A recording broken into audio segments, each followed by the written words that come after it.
Page 14, spring is in the air. Well, we got a bunch of ornaments, a bunch of grace notes or whatever. I'm going to do them as a chocatours. You can do them as grace notes if you see fit, but I'll talk about those when I do the articulation. That's when I do the ornamentation. So at first I leave out the grace notes. So let's look this over. It's 3 pages long. Treble and bass clef at the beginning. 1 sharp in the key signature. We're in the key of G major to start.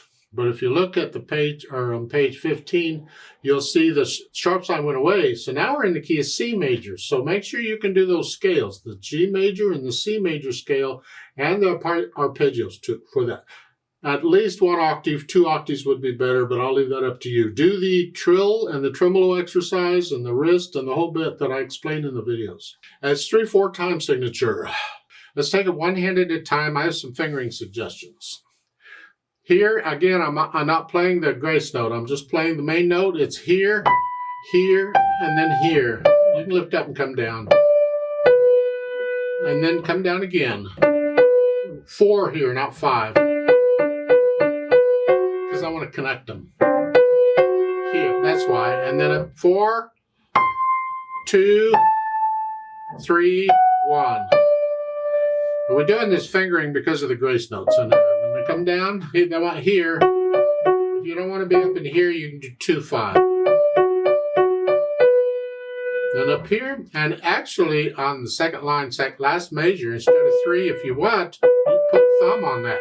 Because this way you're closer to where you want to be, up here on 3. Now, third line, third measure, this is 5 here. And then lift up, come up, reach down, connect all these. This 4th finger on the F sharp. Now, page 15, they want this 3, then come down here. I'm going to suggest this. I'm just going to stay here. And then I'm going to come down 3. And then I can come down here. To me, it's easier for me to do this than this. On these, I'm going to come down here. So I'm here. 2, 1, 3, 2. Again. So I'm doing 3, 2, 1 each time. Second line, same thing. Crossover. This is a fingering I choose to use, not the bottom, the last line. On page 15 here, it's here.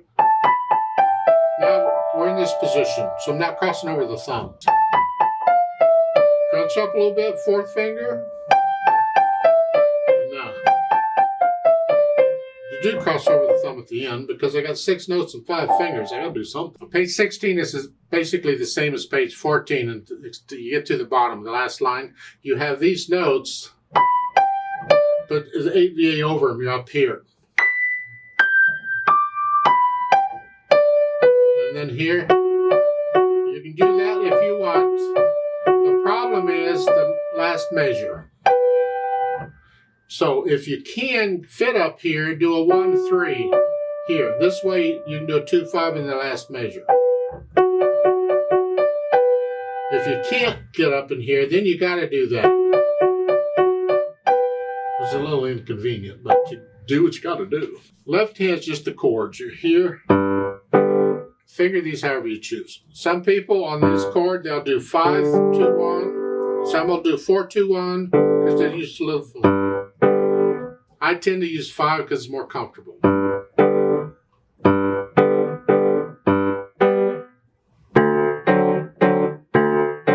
You gotta look down at the keyboard, see where you're going. That's a kicker. And the challenge there is on the chords, get all the notes down at the same time. I don't, but maybe you can. Put the hands together. Now here, again, we're just trying to figure out which fingers are working. So I got 3, 1, 2, 1.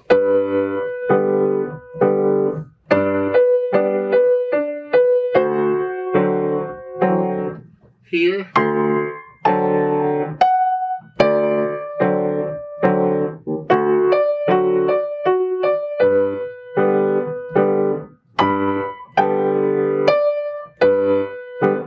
That's all we're doing, is trying to get the hands to work together. So you get the hands to work together, and then go back over your touchy spots, the hard parts. Get rid of the hesitations and wrong notes. You don't want any wrong notes, and the beat has to be a steady beat. Keep it as slow as you got to go. It's fine, but no hesitations. And once I have all that worked out, then I'll add in the articulation and the grace notes. I'm going to do them as chocatours because I like that sound better. But if you want grace notes, you go right ahead. That means a grace note, the main note comes with...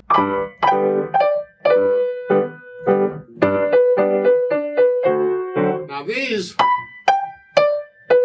and then smooth. There's a contrast here. So we want the staccatos, and then we want the contrast. You get to page 15, this is all connected in the right hand. So I'm lifting up for the phrasing every 2 measures or so. Sometimes you get a rest, you have to. But the left hand, I'm just connecting it. I can't connect it, but I'm... And once I have a handle on all that, then I'll think about the dynamics.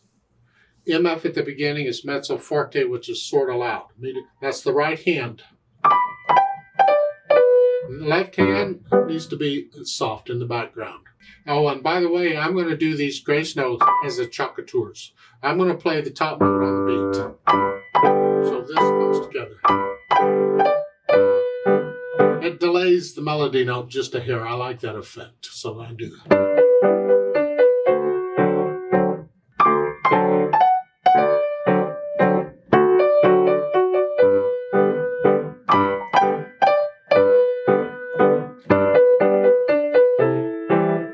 You get into it and get the feeling that you can get a little loud and softer if you feel it. And on page 15, you come down a little bit to mezzo piano, or sort of soft. And the left hand's still soft.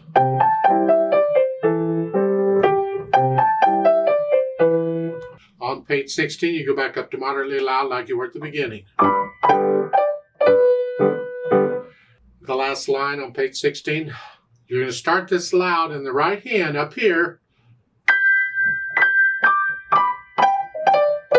And then in the third measure, you're loud and going up to very loud.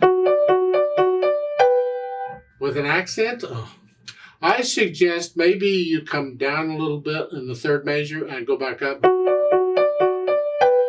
here. That way it helps to bring out the crescendo a little bit. I don't see why this needs to end very loud. To me, that's out of context for this piece. We've gone through a nice light piece, the whole thing. Why all of a sudden are we going to explode at the end? So to me, I would come down a little bit and then go back up to loud. As far as the accent goes, I don't know that you need an accent there. You're already loud. But if you want to give a little extra, as speed, well, they tell you what it means. Happy. Play it happy. Well, that's hard to do when it's hard. How can you be happy when doing something that's hard? It's like, what? It's the feel of it. The overall feel of it. It's all about the same speed. So find out. It's got to be accurate. What can you do accurate?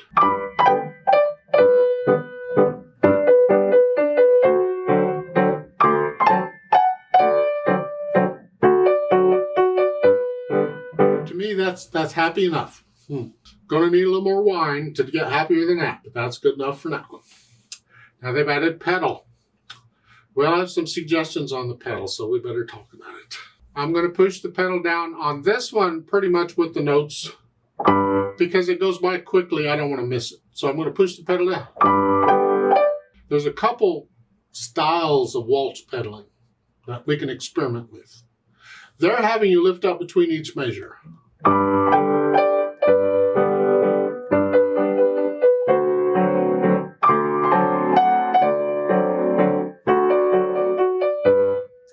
I prefer more of a waltz style pedaling. That is, I'm either only going to pedal the first beat of each measure because that brings out the natural accents. 1, 2, 3. 1, 2, 3. That way.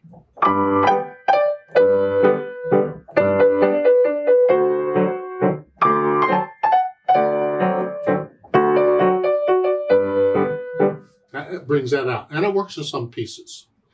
Or maybe I just pedal the first 2 beats of the measure and lift up on beat 3 to clear out the sound before I go to the next measure.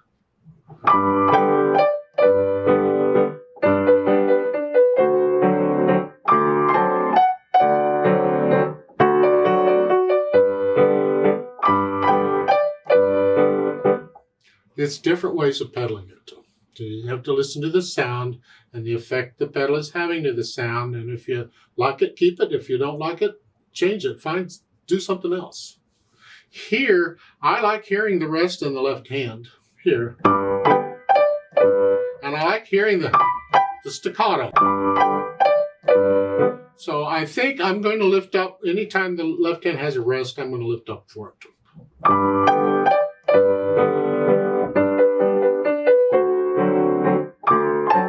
Like in the last measure, the first line here, I can hold it down for the whole measure there. Nothing's happening. Lift up.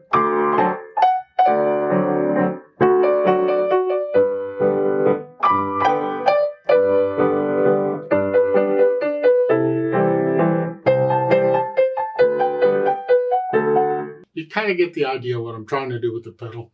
On page 15 here, this is a good one where you can lift up on the third beat. So you have an error in the music. In the first measure, there's only 2 beats in the bottom staff. Yeah? Where's the other beat? Well, I think they need a rest. They need a quarter rest. You can take a pencil and draw in a quarter rest there. But I'm going to lift the pedal up for it.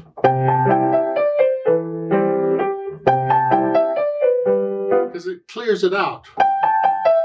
It just clears out the sound as you're going down. And I do that a lot on waltz pedalings.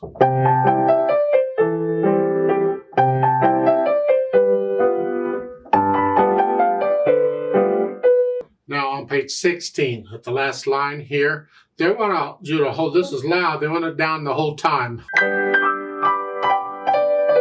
And change it. Here, I think I would connect that whole line together, and I'm going to legato pedal it. So I'm holding it down for the first 2 measures. And then change it. Change it. So I'm going to connect the whole thing, because this is loud and rare. Okay. That's what I'm suggesting on the pedal. Now you have a page turn on here. You got to deal with that. How are we going to get this page turn without messing up the beat? You can't mess up the beat. Naughty, naughty, naughty. Go through the options. What are all the options? Well, the number one, the one that is the best, is to memorize the piece. But if you don't do that, maybe you memorize page 16, because it's almost the same as page 14 except the end. So maybe you could read page 14, most of that for page 16, except just change the end. If you don't do that, you get somebody to turn the page for you. If you can't do that, you got to do it yourself. We got to figure out how to do it. If one hand is resting somewhere, then we can turn it with that hand while the other hand is playing. Here, nobody's resting. Everybody's busy. Well, that causes a problem. That means we got to leave out notes, and that's the last choice. We don't want to leave out notes. They're busy. What else are you going to do? And you can't stop and turn the page. I've heard people do that. Please don't. Keep the beat going steady. Well, we can't leave out melody notes. The bottom of page 15. Here, we want all those notes. And the pedal can help out a little bit. Maybe after you play that note and the pedal's got it, the last measure, you turn the page right quick and go on. And then lift the pedal up before you, so there's a little silence before you go on. Or leave out the left hand. Go here. Just leave out the notes in the left hand in the last measure. And that way the left hand's got a measure and a beat to turn the page right quick. Here, and then you can go on. You decide. You pick one that works for you and go with that.